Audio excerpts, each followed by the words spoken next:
오늘 읽은 본문, 오늘 저와 여러분에게 주신 말씀으로 여러분 믿고 오늘 또 주님께서 우리에게 주시는 음성 듣고 또 여러분의 문제가 해결되고 또 사건이 해석되는 그런 은혜가 있기를 주님의 이름으로 축복합니다. 위기에서 벗어난 다윗이라고 하는 오늘 본문의 내용인데요. 이 블레셋과 이스라엘의 전쟁이 벌어지려고 합니다. 그런데 지금 다윗은 어디 있냐면 블레셋 진영에 있지요. 또 아기스 왕이 총애하는 또 신뢰하는 다윗과 또 그의 일행들인데요. 그런데 이 블레셋 방백들이 다윗을 의심합니다. 전에 사울은 천천히요, 다윗은 만만이라 이렇게 얘기했는데 어떻게 그런 이스라엘 사람들을 우리와 함께 전쟁에 참여할 수 있겠느냐라고 하면서 다윗을 신뢰하지 못해서 그를 돌려보내라 이렇게 요구를 하자 아기스는 그 요구에 이제는 더 이상 버틸 수가 없어서 다윗에게 내가 너에게 허물을 발견할 수 없고 또 나의 충직한 종이었지만 이제는 방백들이 너를 싫어하니까 나도 어쩔 수 없이 너를 돌려보내야 되겠다라고 이야기를 합니다. 어쨌든 다윗은 거짓말로 아기스를 완전히 속이고 이제 블레셋 땅으로 돌아가는 그런 내용이 오늘 다윗의 오늘 본문의 내용입니다. 1절에서 3절 말씀 보니까 이 다윗이 이 진퇴양난의 사정에 빠지게 되지요. 그동안 하나님께 묻지 않고 온 다윗의 삶의 결론이 오늘 진퇴양난. 여러분 아시죠? 나갈 수도 없고 또 돌아갈 수도 없는 그런 상황 속에 빠지고 있습니다. 아기스의 요청, 우리 나와 함께 이스라엘을 치는데 같이 가자. 자기의 동족을 같이 쳐야 되는 그런 상황이. 그러니까 아기스의 요청을 거절할 수도 없고 또 그의 요청대로 블레셋과 한편이 되어서 이스라엘을 칠 수도 없는 이런 것입니다. 어쨌든 하나님께 묻지 않고 블레셋을 피한 결과라 이렇게 말씀하고 있습니다. 그래서 1절 말씀 한번 같이 한번 읽겠습니다. 1절, 2절. 블레셋 사람들은 그들의 모든 군대를 아벡에 모았고 이스라엘 사람들은 이스라엘에 있는 샘 곁에 진쳤더라. 블레셋 사람들의 수령들은 수백 명씩 수천 명씩 인수하여 나가고 다윗과 그의 사람들은 아기스와 함께 그 뒤에서 나아가더니. 근데 이제 3절에 보니까 블레셋 사람들의 방백들이 이르되 이 히브리 사람들이 무엇을 하려느냐. 어떻게 보면 참 애매한 모습이죠, 그죠?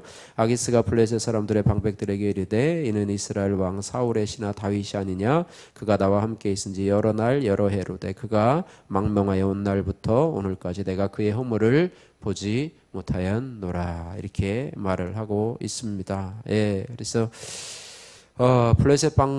블레셋의 이 방백들은요, 히브리 사람인 다윗을 믿지 않았겠죠. 당연하죠.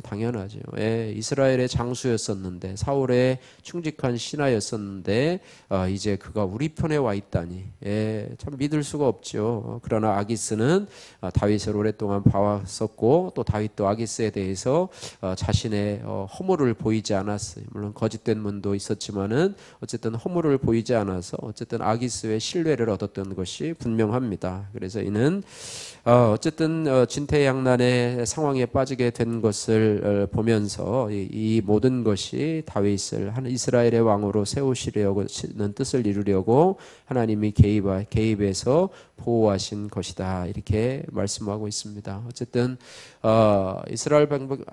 블레셋 방백들이 만약에 다윗이 전쟁에 참여하는 것을 찬성했다고 하면 다윗은 참 어떻게 할 수도 없는 그런 상황이에요. 그러니까 다행히 반대를 해서 다행인 거예요. 오히려 반대를 하지 않았으면 그의 동족들과 같이 싸우는 참 아이러니한 일을 벌이게 될 수밖에 없었는데 이것이 바로 하나님의 보호하심이라고 하는 것입니다. 하나님은 하나님의 자녀들을 보호하시는 하나님이세요. 여러분의 부모가 우리 부모들이 자녀들을 늘 보호하듯이, 그죠? 말도 안 듣고 그냥 자기 마음대로 해도 자녀는 자녀잖아요. 그죠? 그래서 말 안 듣는 자녀가 있고 말을 잘 듣는 자녀가 있는데 말을 안 듣든 말을 듣든 간에 어쨌든 부모는 자녀들을 늘 보호하고 지키려고 하는데 하나님도 역시 마찬가지예요. 우리는 거듭난 하나님의 자녀라고 하는데 말을 안 들어도 다윗처럼 하나님 앞에 묻지 않고 자기 마음대로 해도 하나님은 다윗에 대해서 어떤 생각을 가지고 있느냐? 이스라엘의 왕으로 세우려는 그런 생각을 가지고 있어요. 그래서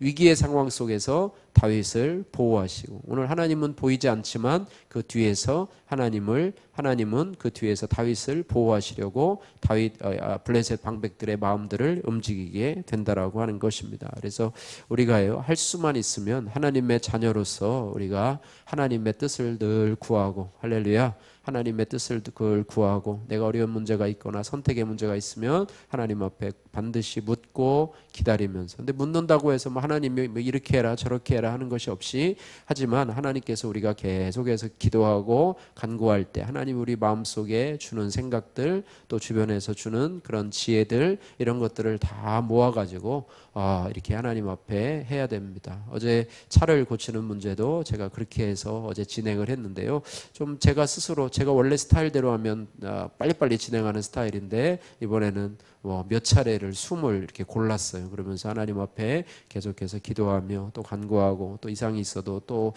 이렇게 기다리고 또 기도하고 이랬더니 하나님께서 또 좋은 기회를 허락하셔서 이렇게 차를 수리할 수 있도록 은혜를 주셨는데요, 저와 여러분의 삶 속에서도 역시 마찬가지라고 하는 사실입니다. 늘 하나님의 뜻을 구하고 하나님의 인도하심을 구하는 성도들 되기를 바랍니다. 4절에서 7절 말씀 보면 이 아기스의 모습에 대해서 나오게 되는데요, 아기스는 다윗의 거짓 충성에 온통 마음이 빼앗겨 있고요, 반면 블레셋 방백들은 다윗의 화려한 과거 명성에 사로잡혀 있습니다. 어쨌든 이런 모습들이 있어요. 자, 4절 말씀 같이 한번 읽겠습니다. 4절, 블레셋 사람들의 방백들이 그에게 노한지라 블레셋 방백들이 그에게 이르되 이 사람을 돌려보내어 왕이 그에게 정하신 그 처소로 가게 하소서. 그는 우리와 함께 싸움에 내려가지 못하리니 그가 전장에서 우리의 대적이 될까 하나이다. 그가 무엇으로 그 주와 다시 화합하리이까? 이 사람들의 머리로 하지 아니하겠나이까? 뭐 이렇게 하고요, 이 아기스는 또 이렇게 얘기를 합니다. 6절 보십시오. 아기스 같이 읽겠습니다. 6절, 아기스가 다윗을 불러 그에게 이르되 여호와께서 살아계심을 두고 맹세하노니 내가 정직하여 내게 온 날부터 오늘까지 내게 악이 있음을 보지 못하였으니 나와 함께 진중에 출입하는 것이 내 생각에는 좋으나 수령들이 너를 좋아하지 아니하니. 7절, 그러므로 이제 너는 평안히 돌아가서 블레셋 사람들의 수령들에게 거슬러 보이지 하지 말라 하니라. 왕은 자신의 마음대로 할 수 있는 그런 권력이 있었지만은, 그러나 방백들이 워낙 반대를 하니까 하나 양보해서 다윗을 평안히 돌려보내는 그런 모습이 등장하게 됩니다. 어쨌든 이 아기스 왕은 이 다윗에게 완전히 속은 거죠. 자신에게 충성된 종처럼 생각을 했지만, 어쨌든 이 블레셋 사람들의 어리석음, 또 다윗의 속임수 같은 이런 악함조차도 하나님은 구원을 이루시기 위한 수단으로 사용하신다고 하는 것입니다. 어쨌든 합력하여 선을 이루시는 하나님이신데요, 어쨌든 하나님은 오늘 본문 말씀 가운데서 어쨌든 다윗을 향한 하나님의 뜻, 또 저와 여러분들을 향한 하나님의 뜻, 또 저와 여러분들의 가정을 향한, 또 우리 교회를 향한 하나님의 뜻을 이루고 있다라고 하는 것입니다. 네.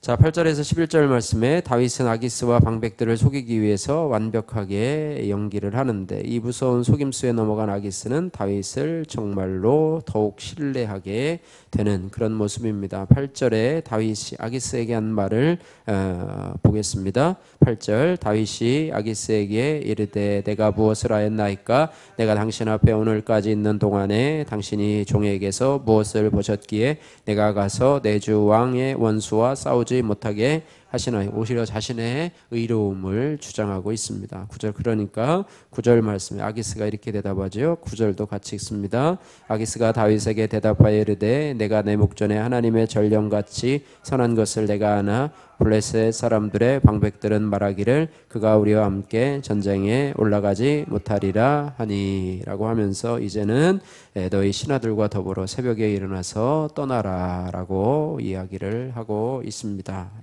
어쨌든 이런 참 이해할 수 없는 그런 상황들 속에서도요, 하나님께서는 결국에는 다윗을 구원하시고 다윗과 그의 일행들을 보호하시는, 그죠? 한편 밀고 당기는 그런 정치판 사이에서도 하나님은 그 가운데서도 다윗을 보호하셔서 전쟁터에 같이 나가서 동족과 싸우지 않게 하시고 이제 다윗을 돌려보내는, 피를 흘리지 않고 돌려보내는 그런 선을 행하시는 하나님의 모습을 보게 됩니다. 그래서 우리의 결론은 늘 그렇지만은 사람은 믿을 대상이 아니고 믿을 대상은 오직 하나님 한 분이시다. 사람은 사랑할 대상이고 긍휼히 여길 대상이지 믿을 대상이 아니다. 신앙의 대상은 아니라고 그런 거예요. 그래서 여러분 사람에게 절대적으로 믿지 말고 하나님 한 분만을 믿는 그런 은혜가 있기를 주님의 이름으로 축복합니다. 미안한 딸에게라고 하는 박영수님의 큐티인 묵상간 중입니다. 술과 도박에 빠진 저희 남편은 제게 물리적, 언어적 폭력을 자주 행사했습니다.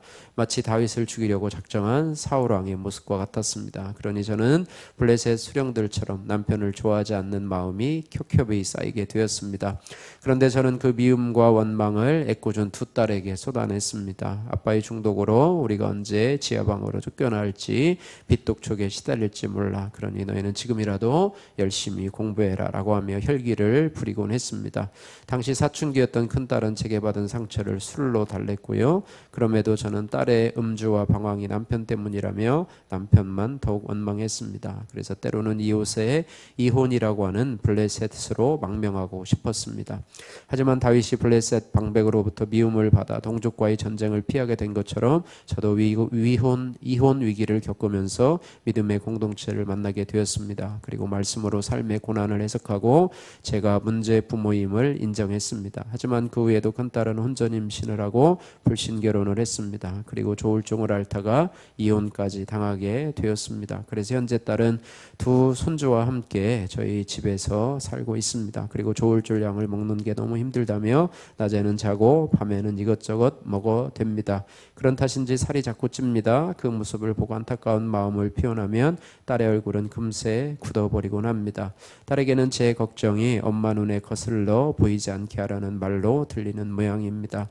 또 제가 두 손주의 양육을 주로 책임지다 보니 본의 아니게 아이들을 자주 훈육하게 되는데요. 그럴 때마다 딸의 얼굴이 어두워지는 것을 봅니다. 손주들은 자기들대로 제가 집을 비우면 자유다라고 외치며 즐거워합니다.